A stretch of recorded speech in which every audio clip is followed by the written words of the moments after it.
Good evening বন্ধুরা, সবাই কেমন আছেন? ত্রিপুরা নিবাসী ব্লকে সবাইকে ওয়েলকাম জানাই। আজকে হয়ে গেছে আপনার ফ্রাইডে, আর এখন সন্ধেবেলা ঘড়িতে প্রায় 6টার কাছাকাছি। আমরা টিফিন করে নিয়েছি, আর এখানে সুদর্শন আছে, দেখতেই পাচ্ছেন। এই যে কুট্টি করে জল ফেলে দিয়েছে, দিয়ে আর দুষ্টুমি করছে। এখন ওকে পড়াতে বসবো, তো দেখতে থাকুন আজকের ভিডিওটার কিছু অংশ। তো থ্যাংক ইউ, দেখতে থাকুন সবাই। রোদ ঝলমল দিনে বন্ধুরা চলে এসেছি ক্যামেরাটা নিয়ে। এত রোদ্দুরে আমার ক্যামেরা করতে খুব ভালো লাগে, দেখেছেন তো কি সুন্দর। এই আচ্ছা, এত কথা না বলে মেন কথাতে আসি। এটা হচ্ছে বন্ধুরা দরুন পাতা, যেটাকে কিনা আমরা দরুন পাতাই বলি। তো এই পাতার যে এই ফুলগুলো দেখছেন বন্ধুরা, সাদা সাদা, এই ফুলগুলো কিন্তু খুব উপকারী ফুল। এটা সর্দি কাশির জন্য খুবই ভালো।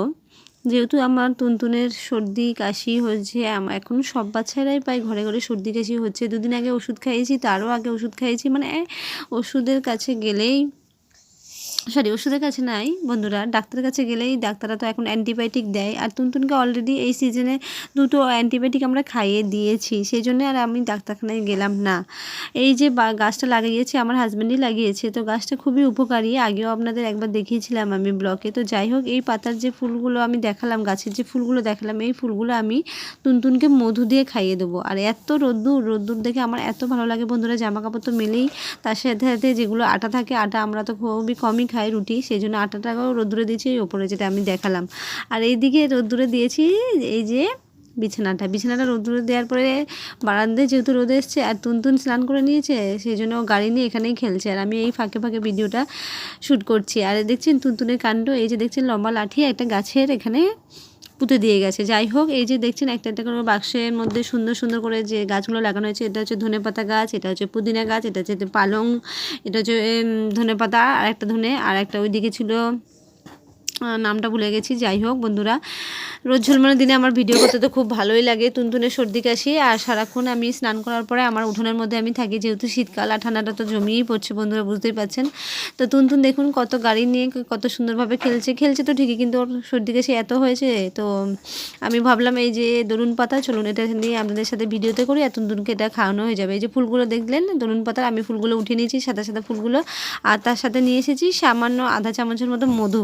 এটা ওকে মধুর সাথে আমি খাইয়ে দেবো। তো ও অলরেডি মধুর সাথে দিতে ও খেয়ে নিয়েছে। আর এদিকে আমি সকালবেলা রান্না করেছিলাম ফুলকপি, পেঁপে, আলু দিয়ে ডিম দিয়ে তরকারি, সেটা ছোট্ট অংশ আপনাদের সাথে শেয়ার করছি।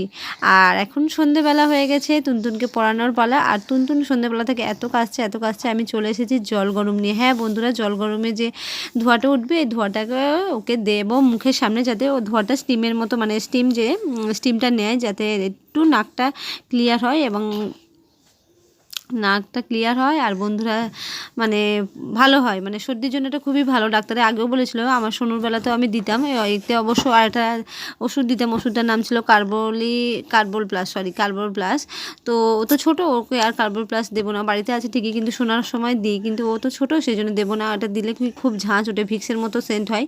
তো যাই হোক, এত সর্দি। আর বন্ধুরা আপনারা তো সবাই জানেন, যেসব বন্ধুদের বাচ্চা আছে, কেননা সন্ধেবেলা থেকেই যত রোগের প্রাদুর্ভাব ঘটে। সন্ধেবেলা পড়াতে বসেছি, কিন্তু তার আগে ওর এত কাজছে, আমি জল গরম নিয়ে চলে এলাম এবং ওকে ভুলিয়ে ভালিয়ে এদিক ওদিক খেলনা টেলনা দিয়ে, গাড়ি টাড়ি দিয়ে ওকে, এই যে দেখতে পাচ্ছেন, এক হাতে আমার ক্যামেরা আর এক হাতে আমি এই জলের বাটি নিয়ে ওর মুখের সামনে ধুচ্ছি, যাতে স্টিমটা ওঠে এবং ওইটা নেয়, নাকে ভালোভাবে নেয়, যাতে নাকটা একটু ক্লিয়ার হয়। এইভাবে করতে করতে অনেক সময় চলে গেল। ঠিক আছে বন্ধুরা, যারা আমার ভিডিও দেখছেন পেজ থেকে, তারা ফলো দেবেন, আর যারা আমার AG nice one channel YouTube থেকে দেখছেন, ভালো লাগলে অবশ্যই সাবস্ক্রাইব করবেন এবং আমাদের পাশে থাকবেন।